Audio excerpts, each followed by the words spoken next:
They said Colton Blackwood could break a horse with one hand. They said he was 7 feet tall, strong as an ox, quiet as a ghost. But no one said what he would do when a desperate bride showed up at his door the night before her wedding. The dust clung to Emma Hartfield's riding dress as she urged her mare forward through the twilight. Her heart pounded with every hoofbeat. 24 hours. That was all she had left before she stood at the altar beside Henry Caldwell, the banker's son from Boston, a man she barely knew and didn't love. His hands were cold, his kisses colder. The thought of a lifetime with him made her chest tighten like a noose. But it wasn't Henry's face she saw when she closed her eyes. It was the face of the giant cowboy she'd seen only once, months ago at the cattle auction, a man whose presence had stopped her heart mid-beat. Colton Blackwood. He had stood among the ranchers like a legend come to life, bronzed from the sun, broad-shouldered, silent. She'd watched him handle a wild mare with such patience and tenderness that something inside her stirred, something wild and unfamiliar. Their eyes had met across the crowd, his gray as a coming storm, hers wide with awe. It was only a heartbeat, but it changed her life. Now, as the stars began to rise, Emma found herself riding toward his ranch, her wedding dress hanging untouched in her hotel room, her future hanging by a thread. Every part of her knew this was madness. A proper young lady didn't ride out to a man's home alone at night, especially not a man with Colton Blackwood's reputation. But propriety had suffocated her long enough. Tonight, she needed answers. She needed courage. She needed him. The moon hung low as she reached the edge of his land. Blackwood Ranch sprawled across the valley like something carved from the earth itself. Fences stretching to the horizon, a warm light glowing in the windows of the main house. Emma dismounted, her legs trembling as she crossed the porch. Her heart hammered so hard she could hear it in her ears. She raised her hand to knock. Before she could, the door opened. And there he was. Colton Blackwood filled the doorway, taller than she remembered, his white shirt open at the collar, his dark hair damp from the wash basin. He smelled faintly of leather, pine, and smoke. His eyes, those storm cloud eyes, widened when they met hers, then softened with concern. "Miss Hartfield?" His voice was low, deep, and steady. "It isn't safe for a lady to be out alone this late." Emma swallowed hard. Her throat felt dry as desert dust. "I know," she said quietly, "but I had to come." He stepped aside without a word, motioning her in. The moment she crossed the threshold, the air between them changed. Charged, heavy, electric. Inside, the house was nothing like she expected. Neat, warm, built with care. A fire burned in the stone hearth, painting the room in flickering gold. Books lined one wall, and handmade furniture filled the space. It was a home built by a man who valued peace more than pride. Colton shut the door behind her, his massive frame casting long shadows across the floor. He studied her for a long moment, his jaw tight. "What is it you need, Miss Hartfield?" Emma clasped her trembling hands in front of her. "Help," she whispered. "I need your help." He frowned. What kind of help? Her courage nearly faltered, but she lifted her chin. "I'm to be married tomorrow to Henry Caldwell. It is a respectable match. My family is pleased, but—" She hesitated, her voice breaking. "I am not." Something flickered in Colton's eyes. Not surprise, but understanding. He said nothing, letting her continue. "I have been told many things about marriage," she said softly. "None of them good. My mother said to endure it, to close my eyes and think of England. But I cannot bear the thought of walking into tomorrow blind. I need to understand what I am walking into. I need to not be afraid." She paused, her breath trembling. "And they say you are a man who teaches gently." For a long moment, silence filled the room, broken only by the crackle of the fire. Colton's hands curled into fists at his sides. He looked at her, really looked, as if trying to decide if she understood the weight of what she was asking, "Miss Hartfield." He said finally, his voice rough, "What you're asking could ruin you." "I am already ruined," she whispered, "just not in the way you think. I am ruined by fear." by a lifetime of doing what is proper instead of what is right. Her words hung between them like thunder before a storm. Colton turned away, pacing to the window, his broad shoulders tense beneath the lamplight. "You should leave," he said at last. "Go back to town. Forget this." "Forget me. I can't." Her voice broke. "Please, Colton, you once looked at me in a crowd like you saw me. Really saw me. No one ever has. I just want to understand before it's too late.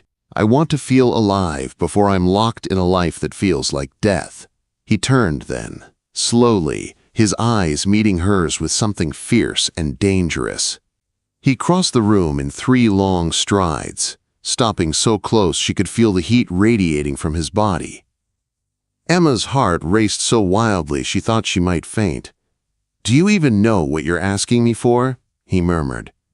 Emma's voice was barely a whisper. "Yes, I'm asking you to help me be brave."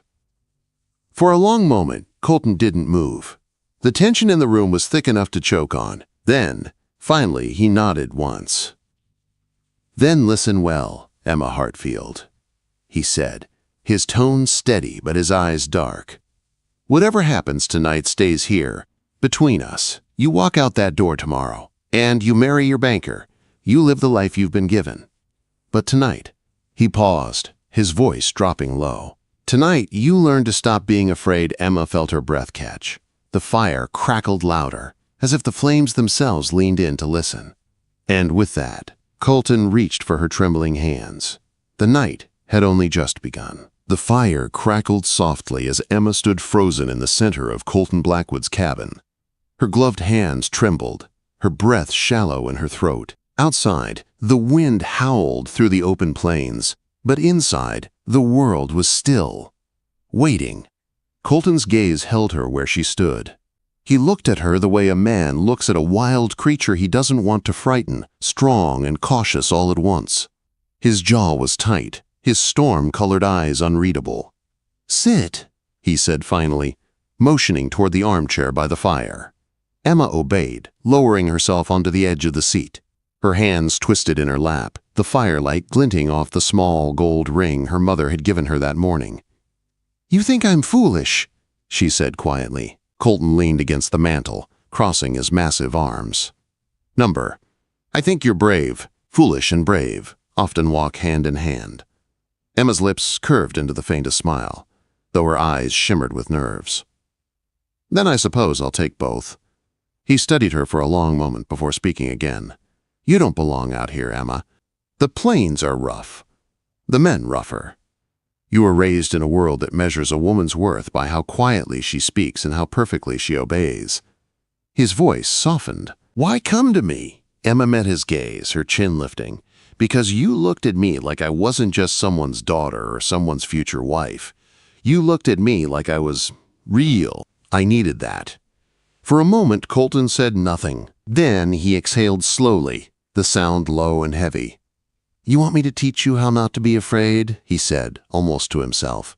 "Yes," she whispered. He walked toward her then, each step measured, deliberate. Emma's heart stuttered in her chest. He knelt before her, resting his forearms on his knees so their faces were level. "Then we start here," he said with breathing. "Breathing," she repeated, half laughing in disbelief. "Fear lives in the breath." Colton said simply, "You hold it too tight, and it chokes you. The only way to face fear is to breathe through it." He reached out, stopping just short of touching her. "May I?" Emma hesitated, then nodded.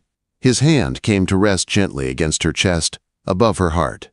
Nothing improper, just grounding. "Breathe in," he said softly. She did, now out. Slow, his voice was low and calm, a steady rhythm that matched the crackle of the fire again. As she followed his instruction, the tightness in her chest began to ease. The trembling in her hands stilled. Colton's presence, so large, so solid, made her feel safe, anchored. "That's it," he murmured. "You see? Courage isn't the absence of fear. It's breathing through it." Emma's eyes lifted to his. "And you, Colton? Do you ever feel fear?" He gave a quiet, humorless chuckle. "Every day. I just don't let it stop me." Something warm flickered in Emma's chest. For the first time that night, she smiled without forcing it. "Then maybe you can teach me that too." Colton rose slowly, towering over her once more. He moved to the small table near the fire and poured 2 glasses of amber liquid from a bottle. "Whiskey," he said, handing one to her. "To steady your nerves." Emma took it, sniffed, and coughed at the burn of the first sip. Colton's mouth twitched in the ghost of a smile. "To courage," he said, raising his glass. "To courage." She echoed. They drank. The fire popped. The world outside seemed to fade until there was only the soft light and the space between them. "Lesson 2, Colton said, setting his glass aside. "When fear leaves, truth takes its place." "So tell me, Emma Hartfield, what truth brought you here tonight?" Emma stared into the fire. "That I am tired of living a life built by other people's choices. Tired of being quiet when I want to shout. Tired of pretending I don't feel things I'm not supposed to feel." Her voice wavered, but she pressed on. "I thought I could live the way they wanted. But the closer tomorrow comes, the more it feels like a cage closing around me." She looked up at him, her eyes glistening. "I just wanted one night where I felt free." Colton's throat worked as he swallowed hard. "Freedom has a price," he said quietly. "I've already paid most of it," she whispered. For a long moment he said nothing. Then he moved closer again, kneeling before her a second time. His hand lifted, slowly, giving her time to stop him, and brushed a loose strand of hair from her cheek. "The touch was feather light, Reverend Emma," he murmured. "If I let myself care for you, even for one night, it'll change everything. For you. For me. Maybe everything needs to change." She breathed. Something in Colton's expression broke then, the last of his restraint melting away. He stood and extended his hand. "Come with me," he said. Emma hesitated only a moment before placing her small hand in his. His palm was rough, warm, sure. He led her to the open window where the prairie stretched beneath a moonlit sky, silver light spilling across the floorboards. "Lesson 3, Colton said softly. "Freedom isn't always about running. Sometimes it's about standing still and choosing what you want, no matter who tells you not to." Emma turned to face him, her eyes wide, her breath catching. "And what if what I want isn't proper?" "Then it's probably worth wanting," he replied. For a heartbeat, neither moved. The firelight danced across his face, highlighting the line of his jaw, the intensity in his eyes. Emma could feel her pulse in her throat, her skin tingling from his nearness. "Colton," she whispered. "What happens now?" He looked down at her, his voice low and rough. "Now, Emma Hartfield, you decide whether to walk away or to learn what freedom truly feels like." Emma's heart pounded in her chest. Her mind screamed propriety, but her soul whispered something else, something wild and fearless. She stepped closer, her voice barely a breath. "I'm done walking away." Outside, the wind rose, sweeping through the valley. Inside, time seemed to stop. And when Colton reached for her hand again, Emma didn't pull away. The first light of morning slipped through the curtains, painting soft gold across the wooden floor of Colton Blackwood's cabin. Outside, the prairie stretched endlessly, calm after a long, restless night. The fire had burned low, leaving only glowing embers, and the air was quiet except for the slow rhythm of 2 hearts beating in the stillness. Emma sat wrapped in one of Colton's blankets near the window, her hair loose and wild, her eyes distant. The calm of dawn felt unreal after the storm of emotion that had passed between them. Her thoughts drifted like the dust outside, tangled, uncertain, but strangely peaceful. Colton stood near the hearth, shirt unbuttoned, his back to her. He was silent as he poured water into a basin and splashed it on his face. The scent of smoke and morning filled the air. For a while, neither spoke. Then Emma's soft voice broke the silence. "Do you regret it?" Colton's hands stilled. He didn't turn around right away. "Do you?" Emma hesitated. "Number." I regret nothing about last night. I've spent my life being told what's right and wrong, proper and improper. But what I felt last night, that felt more honest than anything I've ever known. Quote, Colton turned then, his storm-gray eyes filled with something unreadable. Pride, sorrow, maybe both. You were brave, Emma Hartfield, braver than anyone I've ever met. But bravery comes with consequences. Emma nodded slowly, knowing he was right. Henry will know, she said quietly. Somehow, he'll see it in my face. He might, Colton admitted, but he doesn't get to take what you learned here. That belongs to you. He walked over to her, kneeling down so they were eye to eye. You learned that you have a voice, that you can choose what kind of woman you want to be. Don't ever let anyone take that from you.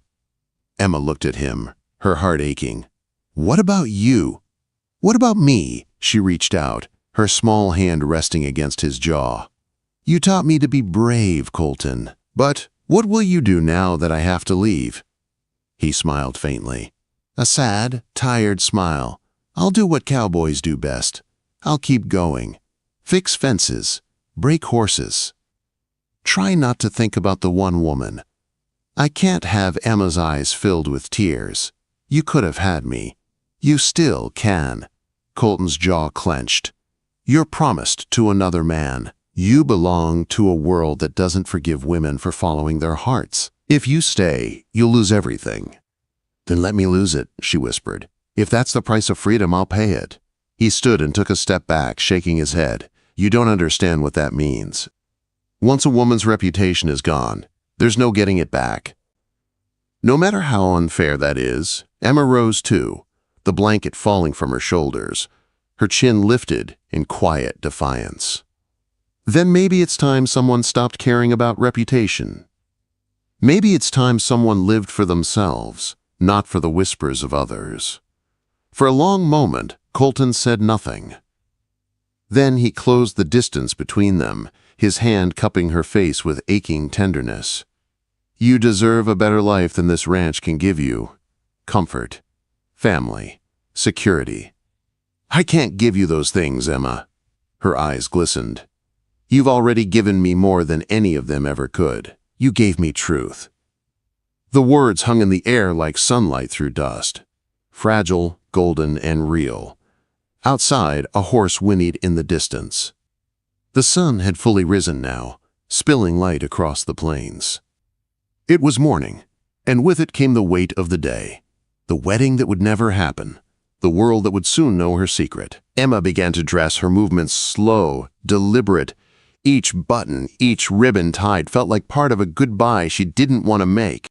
Colton watched silently, his fists clenched at his sides as if holding back every instinct to stop her. When she finally turned to face him, she looked different. Not the frightened girl who had arrived trembling in the dark, but a woman, steady, sure, unashamed. What will you do when they find out? Colton asked quietly. I'll hold my head high, she said, and I'll remember this night. The night I stopped being afraid. She crossed the room, pausing in the doorway. Thank you, Colton Blackwood, for showing me that a woman's worth isn't decided by anyone but herself. He didn't answer. He couldn't. He only nodded once, his jaw tight, his eyes burning. Emma stepped out into the morning light, the wind catching her hair as she walked toward her horse. She mounted slowly, turned once more toward the man standing on his porch, and met his gaze across the distance. For a moment, neither moved. Then, Colton raised a hand in silent farewell. Emma smiled through her tears, whispered something only the wind could hear, and rode away toward the rising sun. The dust from her horse's hooves hung in the air long after she disappeared from sight. Colton stood there until the horizon swallowed her whole. And though he knew the world would tear her apart for what she'd done, he also knew one truth would never change, that for one night beneath the western stars, a young woman had chosen her freedom, and a cowboy had helped her find it. The dust hung thick in the air as the stagecoach rattled to a stop outside the trading post of Copper Ridge, a small town clinging to the edge of the endless prairie. Two young women stepped down, identical in every way, their golden hair catching the late afternoon sun. Emma and Eliza Whitmore, barely 20, clutched worn carpetbags, and stared at the town with wide, uncertain eyes. 3 weeks of hard travel from Boston had brought them here, chasing a letter from an aunt they barely remembered, only to find she had died months before. The boarding house keeper had turned them away that morning, and the last of their money was gone. Now they stood in the street with nowhere to go, the sun sinking fast behind the mountains. Emma reached for Eliza's hand. "What do we do now?" she whispered. Before her sister could answer, a shadow fell over them, broad, tall, and silent. They looked up and gasped. The man was enormous. 7 feet, maybe more, shoulders like a barn door, chest like a barrel, hands large enough to crush a man's skull. Yet, when he removed his hat, his eyes were gentle and pale blue, like a winter sky. "You ladies look lost," he said, his voice a slow, deep rumble. "Name's Jacob Coulter. I own a ranch about 5 miles north." Emma found her voice first. "We're the Whitmore sisters. We came to stay with our aunt, but she's gone." Jacob studied them. Their fine but travel-worn dresses, the tired lines around their eyes, the way their hands clung together. Something in him stirred. "Sun's going down," he said quietly. "This town's not safe for 2 young ladies alone after dark. I've got a spare room at the ranch. My housekeeper's there, Mrs. Chen." "You'd be chaperone proper?" Eliza hesitated. "Why would you help strangers?" Jacob looked away toward the horizon. "Lost my sister to fever 3 years back. Couldn't help her." "Maybe I can help you." The twins exchanged a glance, a wordless conversation they'd perfected since childhood, and nodded. "Thank you," Emma said softly. "Just Jacob," he replied, and for the first time he smiled. It transformed his weather-beaten face into something unexpectedly kind. He lifted their bags easily, as if they weighed nothing, and led them to his wagon. The twins climbed aboard, hearts pounding, unsure if they were being rescued or stepping into danger. As the wagon rolled out of Copper Ridge, the sun turned the land gold. The twins sat close together, their shoulders touching. Jacob guided the reins with surprising gentleness, the horses responding to the quiet authority in his deep voice. "You been together your whole lives?" he asked. "Yes," Eliza said. "Never apart. Not even for a day." "Must be nice," Jacob murmured. Having someone who understands you without words, Emma studied him. "You've been alone a long time, haven't you?" Jacob's jaw tightened since Sarah, my sister, passed. "Had a wife once before that. Lost her to childbirth. Been just me, Mrs. Chen, and a ranch hand ever since." The twins' hearts softened. This giant of a man, so strong, carried pain that no one could see. They both felt it, a strange, quiet pull of sympathy and something else they couldn't yet name. When they reached the ranch, twilight painted the sky crimson. The house was sturdy, smoke rising from its chimney. Mrs. Chen, a small Chinese woman with sharp eyes, appeared on the porch. "They need help, May," Jacob said simply. Mrs. Chen looked the girls over, then nodded dinner in 1 hour. They looked half-starved. Inside, the home was warm and welcoming. Jacob showed them to a small room overlooking the prairie. "You can share this one," he said. "Mrs. Chen will bring water for washing." He filled the doorway completely, his head almost touching the frame. In the lamplight, his features looked softer, tired but kind. "Thank you," Emma whispered. "You're safe here." Jacob said, "I promise." After he left, the twins sat on the bed holding hands. "What do you think?" Eliza asked. "I think we've met a good man," Emma said, though her heart was still racing. Dinner was quiet at first. Beef stew, fresh bread, and nervous conversation. The twins watched Jacob's every movement, fascinated by how such power could come with such gentleness. When he smiled at one of their stories about Boston, warmth filled the room that no fire could match. Later, after Mrs. Chen retired to her cottage, Jacob showed them the hallway and said, "Good night." "Ranch work starts before dawn," he explained. "You can sleep late. Mrs. Chen will have breakfast ready." "Jacob," Emma said softly, "thank you again. You didn't have to help us. Jacob looked down at her. Just knowing you're safe is enough. The sisters stood together, looking up at the giant man who had appeared like an angel out of dust and despair. Will you teach us? Eliza asked about the ranch. We want to learn. Jacob smiled. I'd be glad to. That night, the twins lay awake in their small bed, listening to the strange songs of the prairie wind. Eliza, Emma whispered. When he held my hand getting off the wagon, I felt safe. I felt it too. Eliza murmured, safe and something else. Maybe hope, Emma said.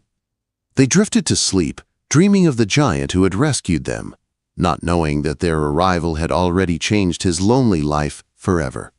Outside, the moon rose over Copper Ridge, silvering the wide fields.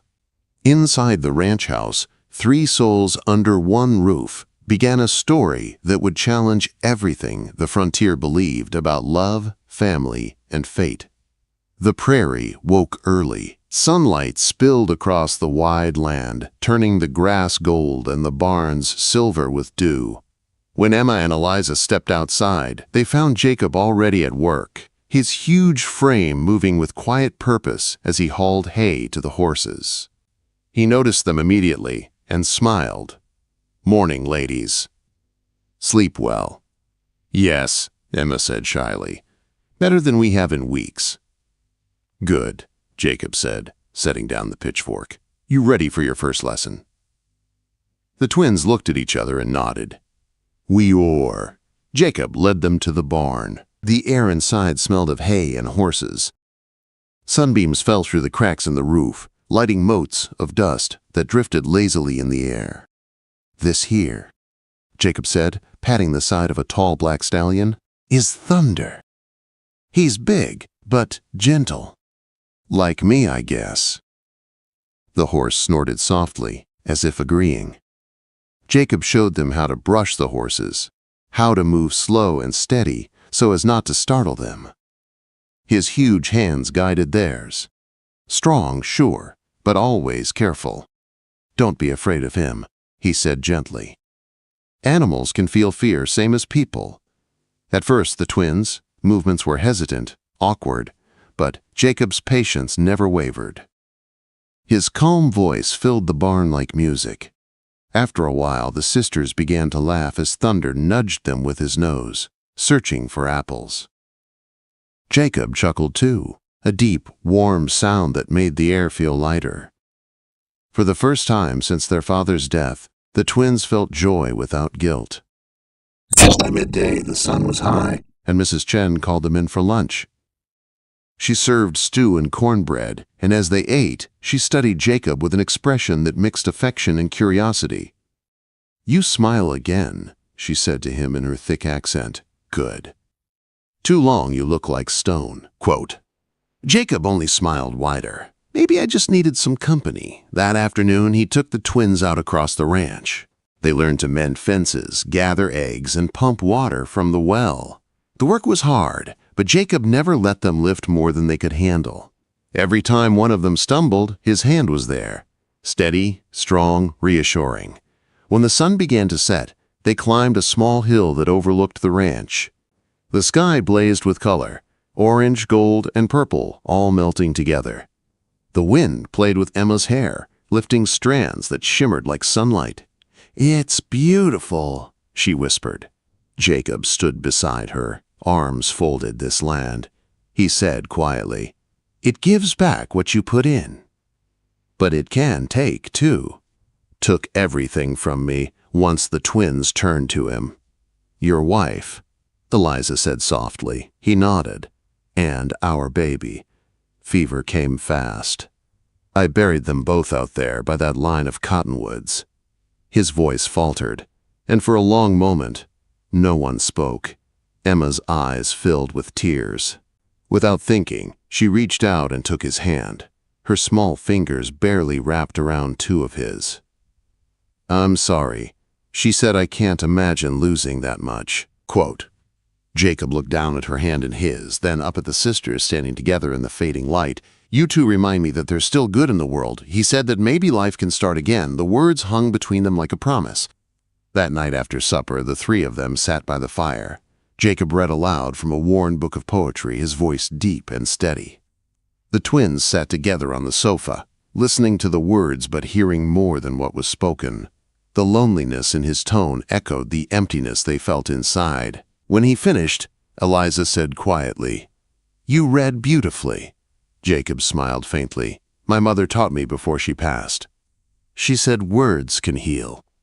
Emma looked into the firelight dancing on his weathered face. Maybe she was right.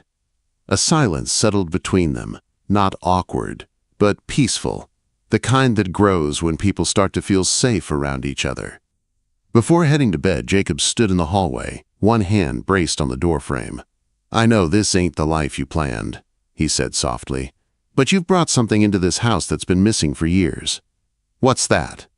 Eliza asked light. Quote, The sisters watched him walk away, his broad shoulders framed by the glow of the lanterns. When they closed their door, Emma whispered, "Eliza, he's not like other men." "I know." Eliza said he's good. The next morning, the ranch came alive early again.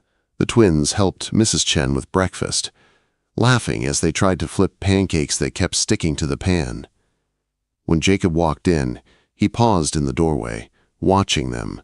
For a moment, he didn't move, just smiled quietly, like a man seeing something precious he never thought he'd have again. Over the following days, the rhythm of life on the ranch became their new normal. The twins grew stronger, their hands rougher, their faces tanned by the sun. Jacob watched with pride as they learned how to ride a horse, how to fix a fence, how to hold a rifle steady in case of danger.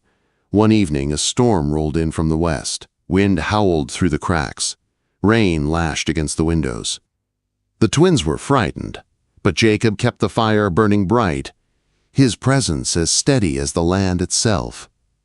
"Don't be scared," he said, sitting near them by the hearth. "Out here, storms come fast and pass faster. You just gotta hold on till they do." Quote, Thunder shook the walls, but his calmness steadied them. They sat close, wrapped in blankets, listening to the rain drum on the roof. When lightning lit up the room, they saw Jacob watching them with a softness that made their hearts ache. When the storm finally passed, silence filled the house. The fire crackled, and in that quiet warmth, something changed. Something deep and unspoken. Jacob looked at the sisters and said, almost to himself, "Maybe this is what home feels like again." The twins exchanged a look, one of those silent glances that carried 1,000 words. For the first time in their lives, they weren't afraid of what tomorrow might bring, because for the first time they belonged somewhere, and maybe, just maybe, with someone. The days that followed the storm seemed brighter than before. The air smelled fresher, the grass greener, and laughter often echoed through the old ranch house. Emma and Eliza had grown stronger in body and spirit, their soft city hands now calloused, their fear replaced by quiet confidence. Jacob watched them with pride from a distance most days, though sometimes he still found it hard to believe they were real. For years the ranch had been silent but for the wind. Now voices filled it, singing, laughter, conversation, and with every sound, a piece of his broken heart mended. One morning he saddled Thunder and found the twins waiting by the fence, their skirts tucked up just enough to ride. "We want to learn," Emma said properly this time. Jacob grinned. "All right then, let's see what you've got." The lesson stretched into hours. Jacob's patience was endless, his voice steady as he guided them across the open prairie. They rode through fields of wildflowers and across shallow creeks, the wide sky stretching above like a promise. When they finally stopped to rest, the three of them sat side by side beneath a cottonwood tree. "Feels like freedom," Eliza said softly. Jacob nodded. "It is. Out here, you can start over any time you want. The land don't judge. It just waits for you to be brave enough." The twins smiled at each other, and in that moment, something in Jacob's chest eased completely. He wasn't alone anymore. As the weeks turned into months, the bond between them deepened. It was never spoken in grand words, but it was clear in every glance, every shared meal, every evening they spent by the fire. Emma and Eliza found comfort in his presence, in his strength, in his quietness, and Jacob found peace in their laughter. Mrs. Chen, ever observant, began to smile more too. She often watched the three of them from the kitchen window as they worked together in the yard. "Good," she would murmur to herself. "They make this place alive again." Then came the day everything changed. Emma had been out in the field, helping to feed the chickens when she suddenly felt faint. Eliza caught her just before she fell. Jacob, hearing the commotion, rushed over and carried her inside as though she weighed no more than a feather. "Easy now," he said gently, setting her down on the sofa. "You just pushed yourself too hard." But Mrs. Chen's sharp eyes saw more. She pressed a hand to Emma's forehead and then gave a small, knowing smile. "Not sick," she said softly. "New life." Emma's eyes widened. "You mean?" Mrs. Chen nodded. "Yes, baby coming." For a long moment, no one spoke. Then Eliza's hand flew to her own stomach, and she laughed in disbelief. "Me too." Mrs. Chen looked at her and nodded again. "Twins share everything." Jacob stood frozen, his heart thundering. "Both of you?" Quote. When they nodded, he let out a shaky breath and sank to his knees before them. "I don't know how I got this lucky," he said, voice thick with emotion. "After everything I lost, I thought my heart was finished. But you two, you brought me back to life." He promised then and there that he would protect them and the children they carried, no matter what the world said. Months passed, and the ranch filled with new sounds. Hammers building an addition to the house, Jacob's laughter as he talked to the babies growing in the sisters, Bellies, Mrs. Chen fussing over meals. The town gossiped, of course, but Copper Ridge also learned something else about the giant rancher. That he was kind, that he treated those women with respect, and that his home was a place of peace. When the babies finally came, two little girls with golden hair and blue eyes, the ranch became the warmest place in all of Copper Ridge. Jacob named them Sarah and Ruth, after the women who had shaped all their lives. Life wasn't easy, but it was full. The seasons turned, the children grew, and laughter replaced the silence that had haunted the ranch for years. Years later, when Emma and Eliza stood on the porch watching the sunset, Jacob came out and wrapped his arms around them. The girls were playing in the yard, their laughter echoing across the land. "You ever think about Boston?" Jacob asked sometimes. Emma said. "But I wouldn't trade this for all the fancy houses in the world," Eliza smiled. "We came west looking for family. We just didn't know we'd find it like this." Jacob kissed the top of their heads, his heart overflowing. "Family's what you make it," he said quietly. "Doesn't matter what the world thinks, as long as it's built on love." And as the sun dipped below the horizon, painting the sky in streaks of gold and crimson, the three of them stood together, not bound by law or convention, but by something stronger and purer. They had defied the odds, found love in the loneliest place on earth, and turned loss into legacy. Their story would be whispered about for generations in Copper Ridge, how a giant rancher and two brave sisters built a home out of nothing but faith, courage, and love. Because in the end, love was the greatest frontier of all. They said Redemption was a quiet town, but when Eleanor Pritchard stepped off the stagecoach, she could already feel the storm waiting for her. The sun burned low over the Oregon sky, turning the dusty street to gold. Cowboys shouted near the saloon, horses kicked up red dirt, and somewhere, a piano played a tune too sad for such a bright evening. Eleanor gripped her parasol tight, her gloved hand trembling. At just 5 feet tall, she looked like a porcelain doll among wolves, soft, proper, and entirely out of place. She had come all the way from Boston to join her husband, Charles Pritchard, the town's new banker.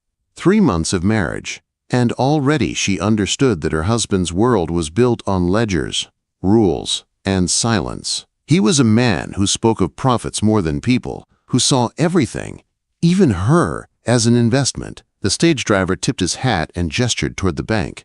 "Your husband's inside, ma'am. Says he'll be busy all afternoon." Eleanor nodded, her smile polite but hollow. She thanked the driver, watched the coach rattle away, and for the first time since her wedding, realized how very alone she was. Then she heard it, a low, rumbling laugh, that seemed to vibrate through the air. She turned and saw him. A giant of a man stood by the livery stable, sunlight catching in his hair. He towered above the other cowhands, broad-shouldered, and built like he'd been carved from stone. His shirt clung to his chest, sleeves rolled up over forearms, roped with muscle. Dust covered his boots, his jaw was rough with stubble, and his gray eyes glinted like a storm about to break. He was helping an old woman lift a sack of grain, and he did it as if it weighed no more than a feather. His deep laugh followed, easy and rich, and it did something strange to Eleanor's chest. For a moment, she forgot to breathe. He turned then, sensing her gaze, and their eyes met. The smile faded from his lips. What replaced it made her heart stumble, something raw, curious, and dangerously alive. She dropped her eyes, hurried toward the bank, but not before she felt the heat of that look sink beneath her skin.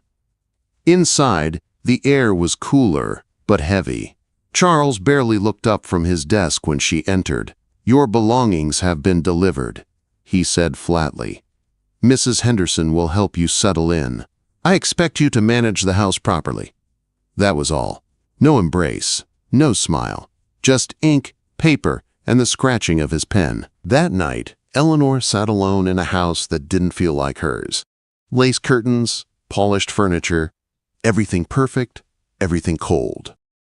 The silence pressed in on her until she thought she might scream. She stared out the window at the dark street and thought of the giant cowboy's eyes. Gray as thunderclouds, sharp as truth. She pressed a hand to her heart and whispered to the empty room, "What am I doing here?" The next morning, trouble came with the dawn. Mrs. Henderson arrived on the porch, wringing her hands. "Oh, Mrs. Pritchard!" The well rope snapped clean through. "The bucket's fallen, and we've no way to draw water." Eleanor frowned. "Can't we fetch someone to help?" "Most of the men are out on the range, and the general store's closed till noon," the older woman replied. "We'd need someone strong enough to go down there. Someone strong." The words echoed in Eleanor's head. She knew exactly where she might find such a man. At the livery stable, the same deep voice rolled through the open doorway. "Easy now, girl," he murmured to a restless mare. When Eleanor stepped inside, the light caught on his broad back. He was brushing the horse, slow and steady, each movement calm and sure. He turned at her footsteps and Eleanor froze. Without his hat, he looked even taller, the morning light tracing every line of his face. He gave her a polite nod, ma'am. His voice was deep, rough like gravel warmed by sun. "Can I help you with something?" Eleanor swallowed hard. "The well at my house. The rope broke." "We can't reach the bucket." His brows lifted slightly. "That's a deep one. I'll take a look." She led him back through town, their footsteps echoing side by side. The townsfolk stared, the banker's wife walking with the livery giant. She felt their eyes, their silent whispers, but she didn't care. At the well, he knelt to inspect the shaft. "I'll have to climb down," he said. Finally, "Might be a tight fit." Her pulse jumped at the casual humor in his tone.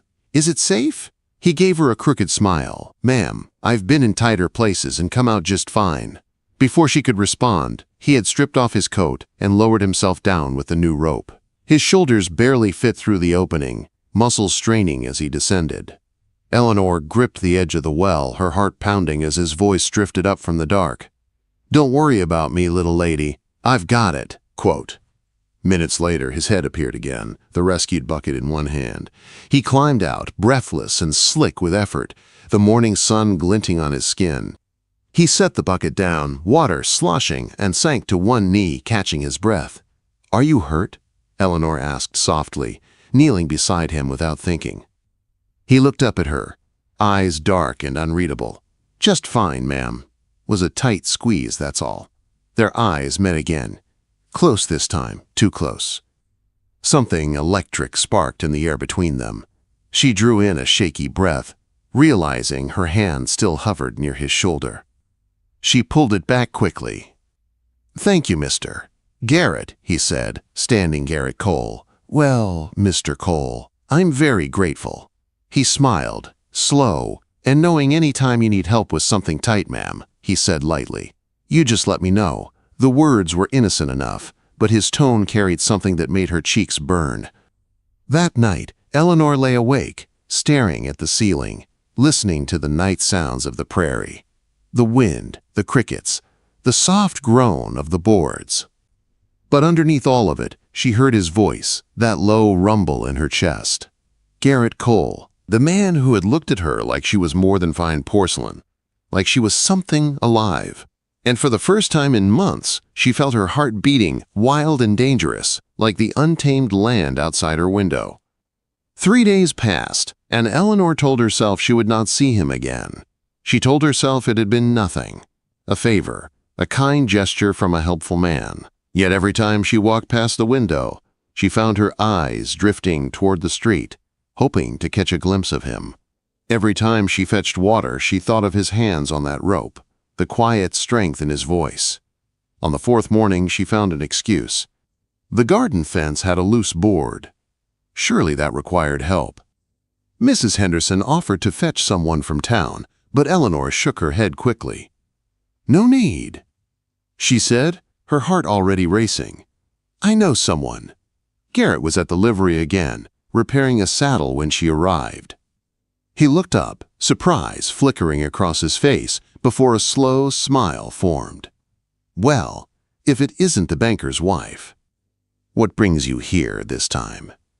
The fence, she said. A board's come loose. He stood, brushing the dust from his hands. That sounds like a job for me. Quote. They walked together through the narrow street, their steps falling in easy rhythm. Townsfolk watched again, whispering behind fans and storefront windows. Eleanor pretended not to notice, but her cheeks burned. Still, she didn't stop walking. At the house, Garrett went straight to work. His hands moved with calm precision, hammering the board back into place. Eleanor brought him a glass of water. As he drank, the sunlight caught the drops rolling down his throat. She looked away quickly, scolding herself for even noticing. When he finished, he handed back the glass.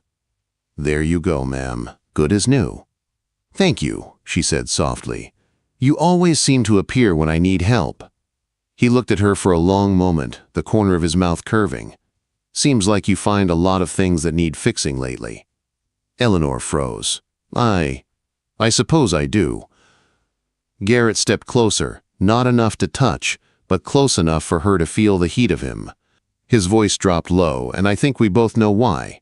Her breath caught. Why? Because you're lonely, he said simply, and you don't want to be anymore. Eleanor should have turned away. She should have told him he was mistaken. But his words hit too close to the truth. Her throat tightened. You speak too freely, Mr. Cole. Maybe so, he said, his eyes never leaving hers. But I say what I see, and what I see is a woman who's been caged too long. Eleanor's pulse raced. You shouldn't talk to me this way. And yet, you're still standing here, Garrett said. For a heartbeat, neither of them moved. Then Mrs. Henderson's voice called from inside the house, shattering the moment. Eleanor stepped back, her cheeks flushed. Thank you for the fence, she said quickly. Garrett nodded once. Any time, ma'am. That night, Eleanor tried to sleep, but her thoughts refused to quiet. She could still feel the weight of his gaze, the warmth that had filled the space between them. Charles was still at the saloon, as always, leaving her with only her restless mind and the wind against the windows. The next afternoon, the quiet routine of redemption broke apart. Eleanor was walking back from the fabric store when she heard shouting. A crowd had gathered near the saloon, men yelling, boots scuffling on the dirt. She pushed forward, her heart pounding, and then she saw him. Garrett stood surrounded by 3 men. One clutched a knife, another a bleeding nose. The third was shouting accusations about a stolen horse. Garrett's hands were raised. I paid fair, he said, calm but firm. The man with the knife lunged. Garrett dodged, but the other 2 jumped in, fists flying. The crowd roared its approval like it was a show. Without thinking, Eleanor grabbed a nearby bucket of water and hurled it over them. Enough! She shouted. The men froze, dripping and stunned. This is a town, not a brawl, she said, her voice shaking but clear. You should be ashamed, the knife wielder sneered. "Stay out of this, banker's wife." "You don't belong here," Eleanor's chin lifted. 3 against 1. "That's not belonging, that's cowardice," the crowd murmured in agreement. The men hesitated, glared, then backed down. One spat in the dirt. "You'll regret this," he muttered before stalking off. When the dust settled, Garrett turned to her. A cut marked his lip, blood glistening in the sunlight. "You didn't have to do that," he said quietly. "I know," she replied, "but I couldn't just watch for a moment." Neither spoke. The crowd drifted away, leaving them standing alone on the empty street. Garrett's gray eyes softened. "You've got courage, little lady. More than most men I know." Quote, "Eleanor's hands trembled. I didn't think. I just acted." He stepped closer, gently taking her elbow. "Then let's get you out of here before someone decides to start talking again." He led her down a narrow path behind the livery, where the sounds of town faded into the rustle of cottonwood leaves. They stopped beside the corral, out of sight. Eleanor's pulse still raced. "I've ruined everything," she whispered. "They'll talk." "They already do." Garrett's hand tightened slightly on her arm, steady and warm. "Let them talk. You did what was right." Her eyes filled with tears. "You don't understand." "My husband—" "I understand plenty," he said gently. "I've seen men like him all my life, cold on the inside, all polished on the outside. You deserve better." Eleanor looked up at him, her vision blurring. "And what do I deserve, Mr. Cole?" His jaw flexed, eyes burning with emotion. He seemed to fight to contain, to be seen, to be free. To feel alive, Eleanor's breath caught as his hand brushed her cheek, the lightest touch, a question left hanging in the air. She should have pulled away, but she didn't. "Garrett," she whispered, his name tasting like a confession. He smiled faintly, eyes full of something fierce and tender all at once. "You keep saying my name like that, little lady, and I won't be able to forget it." Their eyes met, the space between them heavy, with everything unspoken. For a heartbeat, the world stood still. The wind, the leaves, the distant sounds of the town. Then he stepped back, his hand dropping away. "You should go," he said quietly. "Before someone sees us." Eleanor nodded, her chest tight with everything she couldn't say. As she turned to leave, Garrett's voice came after her, low and rough. "You ever need me? For anything, you come find me. Day or night."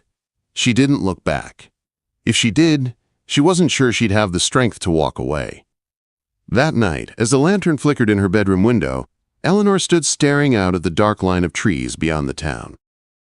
Somewhere out there, Garrett Cole was working, breathing, alive, and she knew she was already too far gone to pretend he didn't matter. The next evening, a storm brewed over Redemption. Wind howled through the empty streets, carrying dust and whispers. Eleanor stood by her bedroom window, staring out into the darkness. Her husband had left for the saloon hours ago, the smell of whiskey still lingering in the hallway. Her hands trembled as she packed a small leather bag, a plain dress, her mother's locket, and a folded letter she had written, but would never dare to send. She told herself she wasn't running away. She was running towards something alive. The church bell struck 9. The sound echoed through the town like a warning. Eleanor slipped out the back door, heart pounding, shawl pulled tight around her shoulders. Beyond the town's edge, the road turned wild, lined with cottonwoods swaying in the wind. The moon hung low, half hidden behind clouds. Ahead, she saw a faint orange glow, the cabin Garrett had told her about. Every step forward felt like crossing a line she could never uncross, but she didn't turn back. When she reached the cabin, the door opened before she could knock. Garrett stood there, lantern light spilling across his face. His gray eyes searched hers, filled with both longing and hesitation. "I wasn't sure you'd come," he said quietly. "I almost didn't," she whispered, "but I couldn't stay." He stepped aside, letting her in. The cabin was small but warm, a fire crackling in the hearth. The scent of pine and smoke wrapped around her like an embrace. Garrett closed the door, shutting out the world. For a long moment, neither spoke. Then he said, "You know, if you stay here tonight, things will change. You won't be able to go back to how things were." Eleanor lifted her chin. "I don't want to go back." The silence between them deepened, charged and fragile. Garrett moved closer, stopping just short of touching her. "Eleanor," he said, her name rough in his throat, "you deserve a life where you can breathe, where you're seen for who you are." Tears welled in her eyes, and you think, "I can find that here." "I don't know," he admitted, "but I'd spend the rest of my life trying to give it to you." Something inside her broke open then, not from sadness, but from relief. For the first time, someone saw her not as a wife, not as a duty, but as a woman. She stepped forward, resting a hand against his chest. His heart beat steady beneath her palm. He took her hand gently, pressing it there as if to promise that no matter what came next, she wouldn't face it alone. They stayed like that for what felt like forever. Two souls suspended between past and future, fear and hope. When the storm broke outside, thunder shook the cabin walls. Garrett pulled her close, his arms wrapping around her as if to shield her from everything she was leaving behind. She leaned into him, her head against his chest, and for the first time in months, she felt safe. Hours later, the fire burned low. The world was quiet except for the rain against the windows. Garrett sat near the hearth, sharpening his knife. A simple motion, rhythmic, grounding. Eleanor watched him, her mind clear in a way it hadn't been in years. "What happens now?" she asked softly. Garrett paused, looking up. "Now, we start over." He said, "I've been saving money, planning to buy land up north. There's open country there, good soil, clean air." "You'd like it?" She smiled faintly. "Running away together? You realize what that means." He set down the knife and stood, walking to her. "I know exactly what it means. Folks will talk. Some will hate us. But out there, beyond the towns and the banks and all the people who think they know what's proper, none of that matters. Out there, it's just us." Eleanor rose, facing him. "And you'd really take me with you?" "I'd take you anywhere," he said, his voice steady, "if that's what you want." Quote. She looked at the fire, at the flickering shadows that danced across the walls, and thought of her husband's cold eyes, of empty nights filled with silence. Then she looked back at Garrett and saw everything she'd ever longed for. Freedom, warmth, love. "I want that," she said. "I want you." At dawn, they rode out of redemption. The storm had passed, leaving the world washed clean. Mist rose from the fields, and the first light of morning painted the sky gold. Eleanor looked back only once, at the town that had been her cage. Then she faced forward, her hand resting lightly on Garrett's arm. They rode side by side toward the horizon, the world wide open before them. Months later, in the green hills of Oregon, a small cabin stood at the edge of a meadow. Eleanor stepped onto the porch, her skirts brushing against the wooden boards, her eyes following the curve of the mountains. Inside, Garrett was humming softly, repairing a saddle. She smiled. The life they had built was humble, but it was theirs. And every sunrise reminded her that freedom was worth every cost. When Garrett came up behind her, wrapping his arms around her waist, she leaned back into him, content. "Happy?" he asked, his voice warm against her ear. "More than I ever dreamed," she whispered, and somewhere in the distance a hawk soared high above the valley. Wild, untamed, and free. Eleanor smiled as the sun rose higher. The world had judged her, tried to cage her, but she had chosen her own path. Love had set her free.